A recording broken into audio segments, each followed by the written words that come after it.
मित्रांनो, छोटासा परिचय करून देतो. नाव गंगाधर पाटील, गाव जातेगाव, तालुका फुलंब्री, जिल्हा छत्रपती संभाजीनगर. काही वर्षापूर्वी असं ज्यांना मी विठ्ठल रुक्माईची जोडी काय म्हणतो, आमचे बोंद्रे भाऊजी आणि बहिणी यांनी मला असंच तुमच्यासारख्या कार्यक्रमाला आणून बसवलं होतं. असंच काहीच कळत नव्हतं. जे माझे बहीण भाऊ आज नवीन आले असतील ना, बहुतेक त्यांच्या डोक्यावर जायचा प्रॉब्लेम आहे. आजचा बिझनेस सोडू नका, 5 खेटे करा. जबरदस्त. नाही सोडलं तरी 5 खेटे केले का आपण नारळ डोके आपले नारळ सारखे ना, त्यात ऑटोमॅटिक होऊन जातं कार्यक्रम. चांगलं गोष्ट नाहीये. मला ते डुमडुम डुमडुम आवडायचं, काळ्या वाजाचं जीवावर यायचं. पण 2 मिनिटे कसे निघून जायचे कळायचं नाही. परत बहिणी म्हणतात तुम्ही आलेच नाही कार्यक्रमाला, परत राहायचं आहे, मग काही नाही आपले पण प्लॉटिंगचे काम वगैरे वगैरे. पण मित्रांनो, थँक्स म्हणून त्या जोडीला त्यांनी मला आणतच राहिलं. स्ट्रगल करण्याची सवय पूर्वीपासूनच आहे. वयाच्या 17 वर्षी 2 रुपये रोजाने दुधाचा व्यवसाय केला. कारण त्यावेळेस मी अति लहान होतो, भावाकडे शिकत होतो. कुल्फी खायला पैसे वहिनीला का मागायचे. 4 आण्याला कुल्फी होती, किती रुपयाला. आणि म्हणून बिझनेस लक्षात आला. एका भैयाने मला 2 रुपये रोजाने एका डेअरीवर लावून टाकलं. अत्यंत गरीबी कंडिशन होती त्या काळात. नंतर दिवसेंदिवस सॉफ्टवेअर चेंज होत गेलं, सॉफ्टवेअर बदलत गेलो. काही दिवसानंतर कंपनीत काम मिळालं बघा. ते बी एका पोलिसाच्या आशीर्वादानं. खानेल करले भारी मॅनेजर. आणि कंपनीत पगार होता किती, 1000 रुपये. ते बी चांगला वर्कर म्हणून काम करून राजीनामा दिले 1 वर्षातच. Thank you good worker. त्याच्यानंतर इंजिनियर चांगल्या ओळखीचे होते. 12 किलोमीटरचं काम मिळालं महाराष्ट्र जाफराबाद. किती रुपयात काम सुरू केलं, फक्त 3000 रुपयात. ते उसने घेतले होते. ज्याला दूध देत होते त्या सरदारचे उसने दिले. 3000. पण इंजिनियर टॉप ओळखीचे होते बिचारे. अर्धा फर्मांचे बिल द्यायचे. 12 किलोमीटरचं काम केलं कॉन्ट्रॅक्टरशिप बरोबर. आणि नफा कमी राहिल्यामुळे त्या इंजिनियर दया आली. 10,000 रुपयाचं मुरमाचं काम दिलं. 20,000 रुपये नफा राहिला. टकाटक तब्येत होतो. नंतर प्लॉटिंगचा व्यवसाय 50-60 एकर म्हणजे हळूहळू जमीन विकली औरंगाबादला.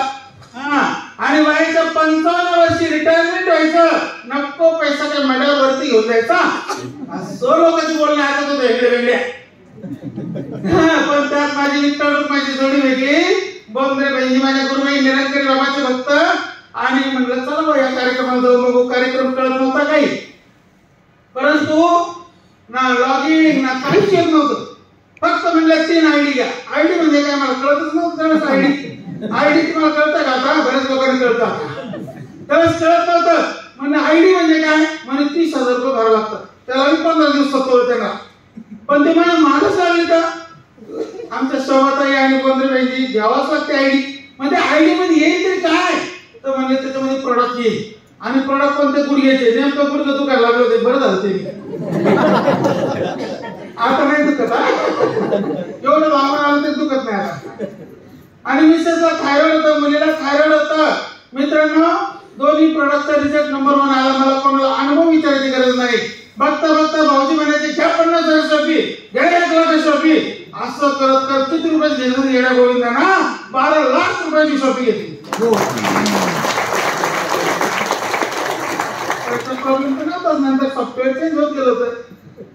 त्या काळात 20,000 रुपयाकडे घेतलेली जमीन आम्ही 5,000 रुपये एक्स्ट्रा विकून टाकत होतो. पण निरंकारी बाबाची कृपा, ती आज जमिनीमध्ये 4 एकर मोठमोठे अपार्टमेंट चालू आहे. तिकडे बघायला वेळ आहे. ते अपार्टमेंट 0 आहे. माझा मायलेजचा धंदा नंबर 1. आज बिल्डर लोकांना विकून टाकेल सगळे फ्लॅट होऊन जाईल. आम्ही पण पैसे करून मोकळे होऊ. पण माझ्या बहीण भावांच्या घराचा पैसा जातो मित्रांनो. ती भाषा मला कळाली होती 10 ते 15 वर्षांनी.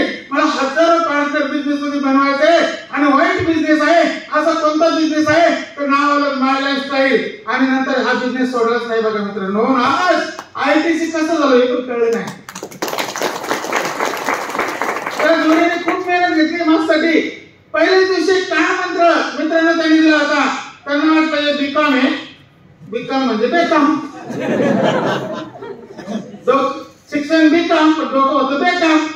आपण म्हणतो राग नका येऊ देऊ, कारण बिकाम वाला माणूस 1 लाख रुपये घरात आणत नाही तर तो बेकामच आहे ना. म्हणून काम करत गेलो आणि बहिणीने सांगितलं तसं एक गुरुमंत्र दिला होता. तो गुरुमंत्र असा होता, सर मी काही नव्हतं, भाऊ म्हणतात ते मला. भाऊ तुमच्या डोक्याला चावी लावून समुद्रात फेकून द्या बरं का. मी म्हणलं बापरे काय एक बाई, मी ते करोडोचा बिझनेस करतो, तुमच्या डोक्याला चावी लावून समुद्रात फेकून द्या. आणि म्हणलं जर आपण इथं नाही म्हणलं तर फसली गाडी, पण आम्हाला विद्यार्थी घ्यायचं होतं त्यांचं, कारण मी म्हणलं दिली फेकून. काय म्हणलं अजून चावी सापडले नाही मित्रांनो, परंतु ITC सापडलं. कोणतं चांगलं आहे सांगा तुम्ही. ITC बरं आहे ना. या वयामध्ये 3-4 लाख रुपये कॅश इन्कम छान आहे की नाही. मजा लोक शोधून राहिले बाबा कसं काय करतो, मग मला काय माहिती मी कसं करतो. कारण ते पुस्तकात ऐकत होतो, जिथून तू खरा तिथून तुझी लाईन खडी. आणि मित्रांनो करत गेलो हा बिझनेस कळलं पण नाही. आज एवढा आनंद येतो ना, खोदते रहो, हिरे मिळते रहेंगे. एक वाघोळा नावाच्या गावापासून माझी जंगलाही सुरू झाली. नाव मी जंगलात पाठवलंय ना, वाघोळा गाव. आणि तिथं 55 वर्षाच्या माणसाने म्हणला, त्यांनी माझी परीक्षाच व्हायची सोडली. लोक परीक्षा पाहतात, तुमचं प्रॉडक्ट एवढं भारी ना, हे समोर बाई राहते आमच्या, त्यांना मूत करायचा त्रास आहे, तुमचं प्रॉडक्ट द्या ना त्यांना, पाहू बरं होतं का नाही. म्हणलं वा गिऱ्हाईक भेटलं वा. आणि त्यांना 7,500चा प्रॉडक्ट दिलाय मित्रांनो. किती हजाराचा? आपलं युरोप्लेस वगैरे टकाटक त्याचं झालं ओके. आणि त्या